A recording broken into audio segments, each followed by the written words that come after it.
The dog is on, it's well done.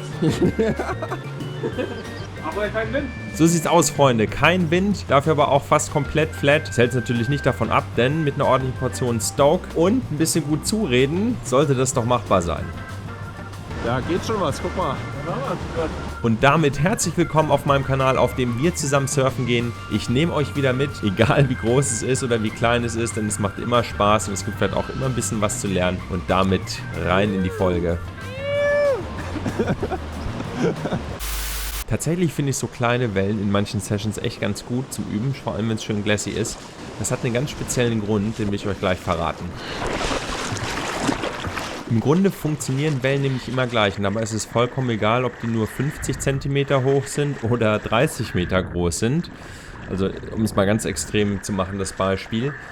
Wie sie brechen, wie sie sich formen, wie sie laufen, hängt natürlich auch immer vom Untergrund ab und vom jeweiligen Spot, aber so von der grundlegenden Mechanik ist es immer gleich. Eine Sache ist allerdings anders, und zwar wie viel Energie das Wasser dann mit sich führt. Natürlich hängt das auch von der Periode ab, aber auch von der Größe der Wellen.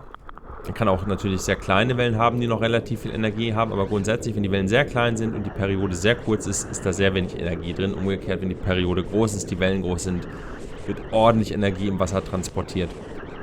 Beim Surfen geht es halt darum, diese Energie zu ernten.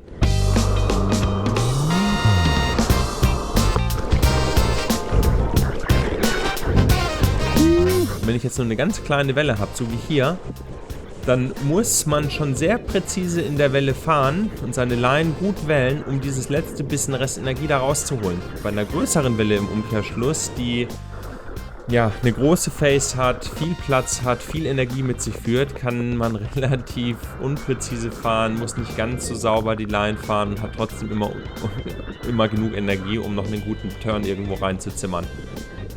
Und deswegen machen mir solche Tage eigentlich auch viel Spaß, um das zu üben, weil, wie anfangs gerade ja gesagt, die Form von den Wellen, wie sie sich bilden, das ist dann unabhängig von der Größe eigentlich immer gleich. Wenn man aber in den kleineren Wellen schafft, so präzise zu fahren, dass man sich dort die Energie rausziehen kann, dann kriegt man das dann auch in den größeren Wellen besser hin und wird die vielleicht auch sauberer surfen. Das ist erstmal so meine Theorie dazu.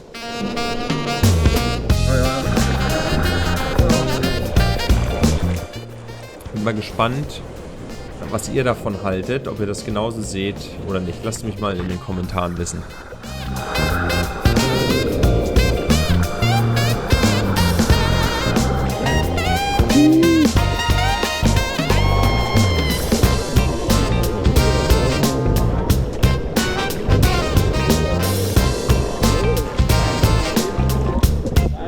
Das Positionieren allerdings, um die Wellen überhaupt erstmal zu kriegen, das ist in meinem Gefühl nach tatsächlich gleich. Egal, ob die Wellen jetzt besonders groß sind oder klein, wie jetzt hier an dem Tag. Man muss schon genau gucken, wo man sitzt.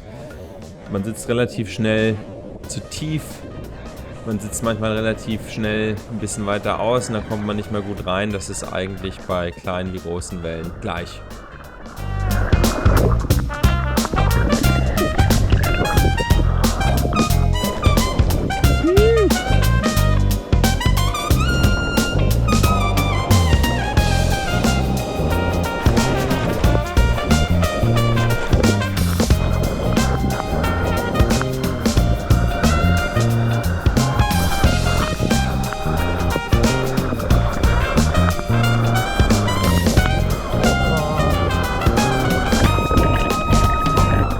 Was auch unabhängig von der Größe der Wellen ist, ist, dass es natürlich passieren kann, dass sich verschiedene Swells durcheinander mischen und dann manche Wellen relativ nah aufeinander folgen. Das sieht man jetzt hier in dem Beispiel schön. Ich kriege die Welle und wenn man jetzt hier einmal drauf guckt, ich habe das Bild angehalten, dann sieht man zwei Wellen. Eine links vorne und diejenige, auf der ich bin. Und die holt quasi die ein. Und was dann passiert, wenn die aufeinander auflaufen, ist, dass quasi die Face verschwindet. Man quasi einfach stehen bleibt. Das passiert bei kleinen Wellen, bei großen Wellen. Auch einfach immer wieder. Hier hat man es auch nochmal gerade schön gesehen.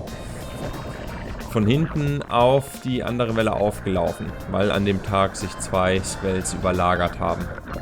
Und dann manchmal passiert das dann dass es zu solchen sogenannten Double-Ups kommt, wenn die Wellen sich dann, ja, wenn die Wellen ineinander laufen, sich multiplizieren.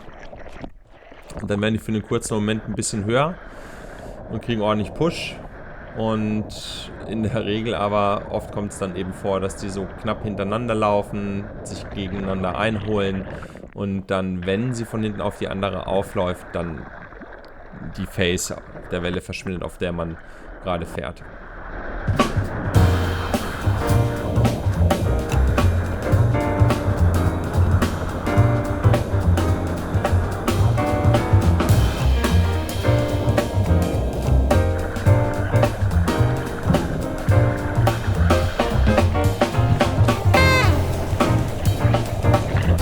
Ein großer Unterschied bei kleinen Wellen zu großen Wellen ist natürlich, dass das Wasser viel flacher ist, weil die Wellen viel näher am Strand brechen, wenn die Wellen klein sind. Wenn die Wellen groß sind, dann ist mehr Wasser drunter, wenn es zum Brechen der Welle kommt und man berührt weniger oft den Boden. Kommt natürlich auch wieder auf den Spot drauf an. Es gibt ja manchmal so richtige Riffstufen, wo es dann völlig egal ist, aber solche Slaps surfe ich eigentlich nicht. Da brauchst du nochmal ein ganz anderes Skill-Level für. Und deswegen kommt es auch meist eher bei kleineren Wellen zu einer bestimmten Art von Verletzung, sowas wie verstauchte Knöchel zum Beispiel. Gehst du links oder rechts?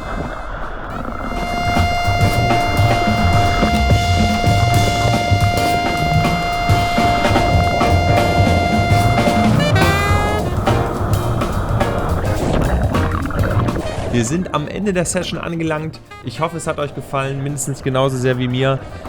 Wenn es so ist, dann lasst ein Like da, abonniert den Kanal, dann verpasst ihr die nächsten Surf-Sessions nicht. Dann geht's wieder los. Ich freue mich. Macht's gut. Bis bald.